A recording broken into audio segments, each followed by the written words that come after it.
Two proud Texans with a passion for Old West guns, and glory. I do see bullet holes. Two strange inheritances. One, a Lone Star mystery. I'm Roy Robertson. Behind this door is the bulk of the collection. I don't think he wanted anyone to have the combination because that was his control over the Pandora's box. The other, a Texas-sized challenge. This may be financially one of the dumbest things that I have ever done. Together, can they make history? Fire!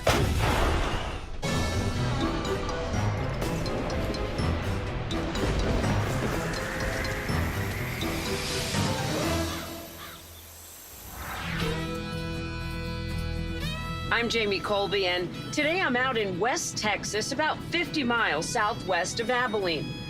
I'm here to hunt down two strange inheritances submitted by viewers whose stories converged into a single tale.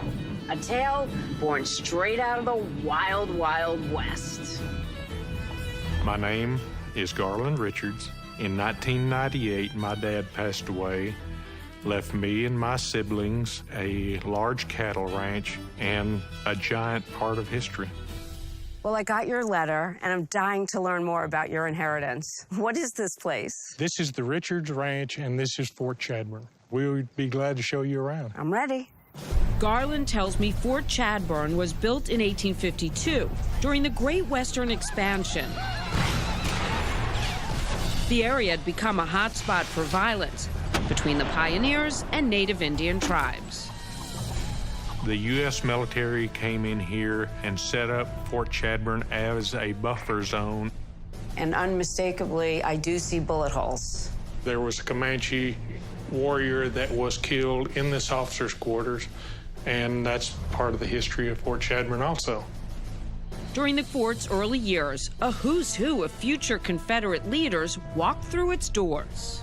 Robert E. Lee was through here on 3 different occasions. Pickett, Longstreet. After the Civil War breaks out, hundreds of Texas troops are mustered into the Confederacy here. But by 1867, Chadbourne is reoccupied by U.S. troops, many of whom leave their marks on its walls. Garland, every one of these walls, they're covered with etchings. Wow, Forsyth, October 1870, amazing. Garland, if these walls could talk, imagine. The U.S. cavalry uses the fort until 1873, when its buildings and surrounding lands are abandoned. 4 years later, Garland's great-great-grandmother snatches it up. They paid $500 gold for a section of land, which at that time was in the upper end of the land prices. Garland's ancestors used some of the fort buildings for milking sheds, feed and saddle storage, and even houses. They overcame a lot of adversities to actually make it a successful ranch, and this has been handed down to us. So when do a handful of decaying government buildings become an historic treasure worth preserving? For Fort Chadbourne, it begins when young Garland, the 6th generation of Richards on this land, plays his first game of cowboys and Indians among the ruins. Heck of a playground. I shot a lot more Indians out here than the cavalry did. Growing up, I thought everybody had a frontier fort in their backyard. But as Garland gets older, he realizes how special this place is. And while watching the old fort crumble doesn't much bother the rest of Garland's family, it crushes him. What are we talking about, one pebble at a time? No, whole sections of walls. During a heavy rainstorm in 1995, Garland witnesses a column crumble off one of the old fort barrack walls. And I looked at this and I thought, that's going to be the last time I see any of the rocks fall off of Fort Chadbourne. I didn't want my heritage destroyed by Mother Nature. Knowing his father, Conda Odom Richards, plans to divide up the ranch among his 3 children when he dies, Garland asks for the slice with the ruins on it so he can fix up the fort.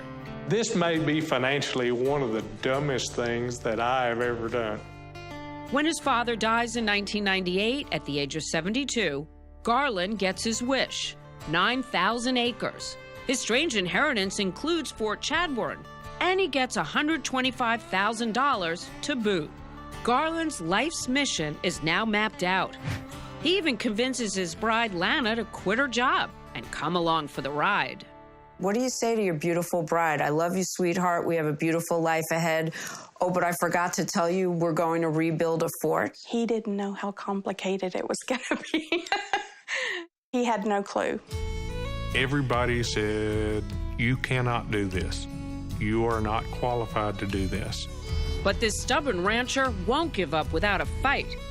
And he'll get some help from an old friend over in Abilene, Texas. By the way, that man's heir, unbeknownst to Garland, also wrote me about his strange inheritance.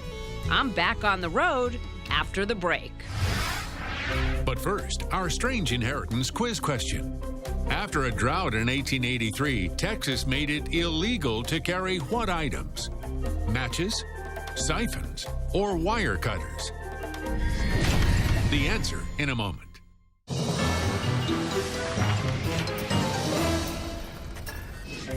So, after a drought in 1883, Texas made it illegal to carry what items?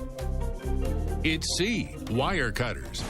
The severe drought sparked a violent conflict between open-range cattlemen and ranchers who used barbed wire to fence in their land. The law was on the books for over a century.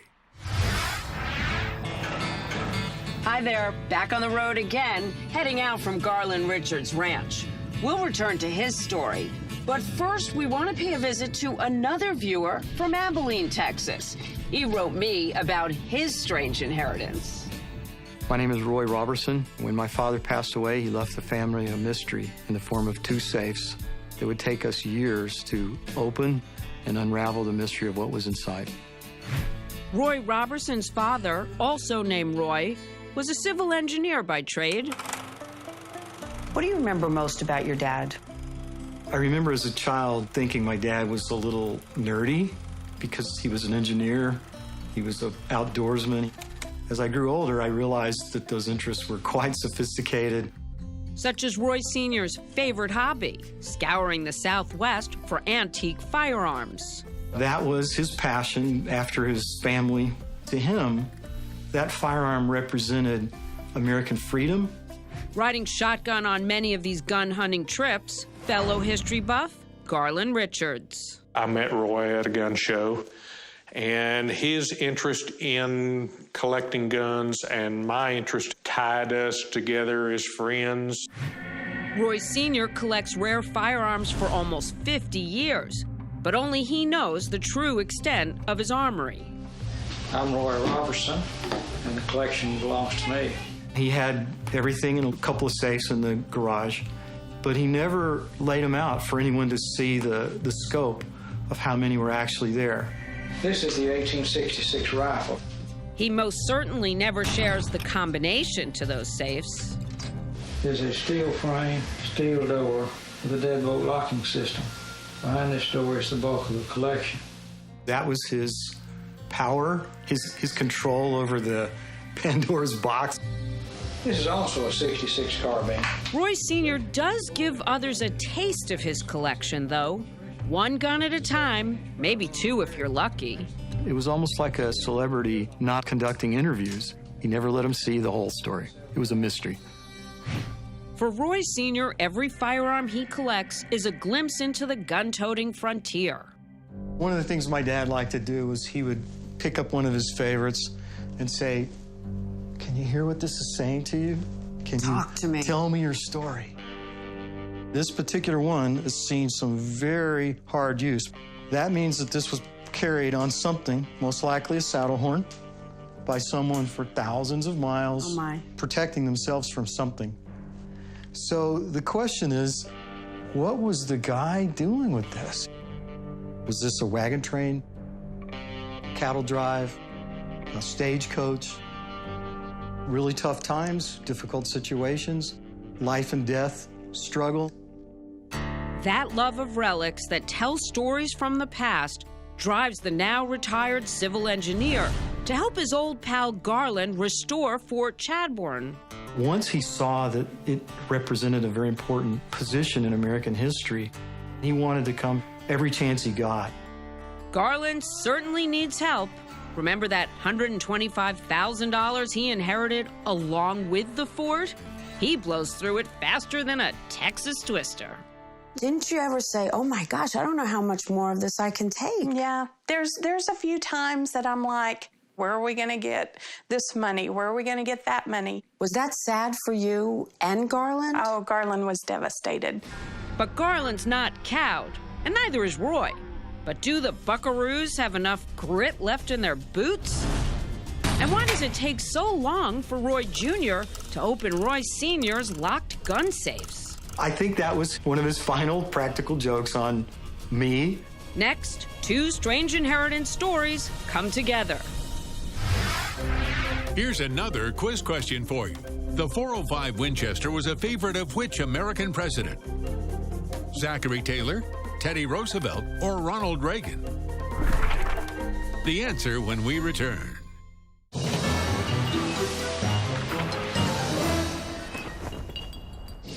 So, the .405 Winchester was a favorite of which of these presidents? It's Teddy Roosevelt. The powerful rifle was one of TR's favorites. After taking it on safari in Africa, he called it the medicine gun for lions. In the early 2000s, Garland Richards is trying to restore his strange inheritance, Fort Chadbourne, a frontier army outpost that has sat in ruins on his family's West Texas land for over a century. I always describe it as jumping off in the raging water and swimming your way out. Garland enlists the help of his old buddy Roy Robertson Sr., but he needs money too, a lot more than he ever imagined. He applies for grants and gets $374,000 from a private foundation to stabilize several of the fort buildings. We hired several consultants. They would tell us that you would have to tear these buildings down, put a foundation under them, and build these buildings back up. Garland scoffs. He proposes an Old West technique of braces and turnbuckles to stabilize and restore the walls. As a rancher, I've been taught all of my life to patch it up, make it last one more year. What we've done is taken that ranching theory and we have applied it to a historical site, and we did this without removing any stones from Fort Chadbourne. Garland's dogged determination pays off. His strategy is a huge success, leading to the reconstruction of 3 of the oldest fort buildings. A lot of this was done because they told me that we could not do this. But not everything can be fixed with Texas ingenuity. Garland needs more money. Thankfully, it's increasingly clear the site is of genuine historical significance. We were left probably one of the most pristine archaeological sites of any of the frontier forts. That attracts an army of archaeology buffs who discover thousands of artifacts. Rattle off for me some of the items that were part of the artifacts that you inherited. Gun parts, doll parts, surgical instruments, coins. Some items link back to Garland's own ancestors, like this plate fragment signed in gold by Garland's great-grandmother. The shard was actually found under the floor in the archaeological excavation. This plate has been handed down through the family. It's beautiful. In total, the excavations uncover some 800,000 artifacts. The discoveries helped Garland raise $6 million more in private donations and grants. In total, 8 fort buildings are restored or stabilized. But Garland's old friend Roy doesn't live to see all this restoration. He dies in 2004 of coronary heart disease at the age of 66. He died young. Yes, and I didn't really expect to lose my dad that young, but he made sure that every moment that we had him was great. It would be 5 years after Roy Sr.'s passing when Garland and Roy Jr.'s strange inheritance stories really merge. In 2009, Garland breaks ground on a new visitor center, and Roy senses a way to make his late father a part of it. He's finally ready to open those safes his father left to the family. At that time, the Fort Museum was just being completed. So it made sense then to try to get into the safe and see what was there. If I had lost a relative who had a safe of anything, and I didn't know exactly what was inside, I'd sort of want to look right away. We were hesitant to get into Dad's personal space. It felt like we were invading his privacy. Coming up, Were you surprised when you saw everything he had? I was astounded. what's your strange inheritance story? We'd love to hear it. Send me an email or go to our website, strangeinheritance.com.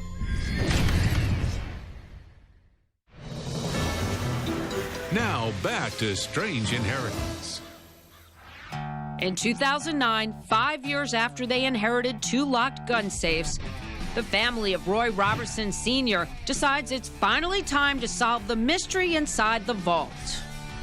That is, if his son Roy Jr. can ever figure out the combinations on their father's gun safes.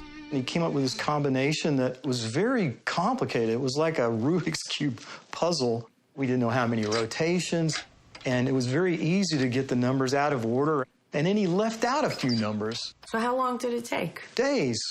Days to crack them open. I think that was one of his final practical jokes on me. What he finds inside is nothing to snicker at. Nearly 200 antique firearms, the most rare among them, a complete collection of every historic Winchester, the rifle that won the West, short and long barrel models of each.